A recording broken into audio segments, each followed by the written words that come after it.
మధ్యత్ బ్రహ్మాండ మండల నిజారుణ ప్రభాపూర మధ్యత్ బ్రహ్మాండ మండల సహజమైన తన ఎర్రని కాంతి ప్రవాహంలో బ్రహ్మాండాలన్నిటినీ కూడా నిమజ్జన చేసే శక్తి గలది అమ్మవారు. అనేక కోటి బ్రహ్మాండాలు ఉన్నాయి కనుక బ్రహ్మాండ మండలము అనే పదం ప్రయోగింపబడింది.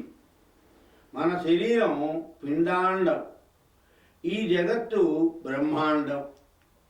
ఈ పిండాండాన్ని ప్రకాశింపజేస్తూ బ్రహ్మాండాలను తానే సృష్టించింది కనుక వాటిని కూడా తన అరుణ కాంతులతో నింపివేసింది అమ్మవారు. పరమేశ్వరి కాంతి అరుణ కాంతిగా వేదాలు వర్ణిస్తున్నాయి.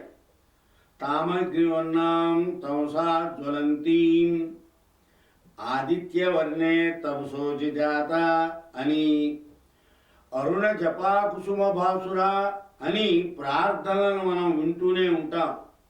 ఇక్కడ బ్రహ్మాండ శబ్దం చేత పిండాండమైన శరీరం కూడా అని గుర్తించాలి. హృదయంలోని భానుమండల ప్రకాశయై పిండాండాలన్నీ కూడా అరుణకాంతిచో బ్రహ్మాండాలను నింపి విశ్వవ్యాప్తయ్యి పరాశక్తి ప్రకాశిస్తోంది అని అర్థం.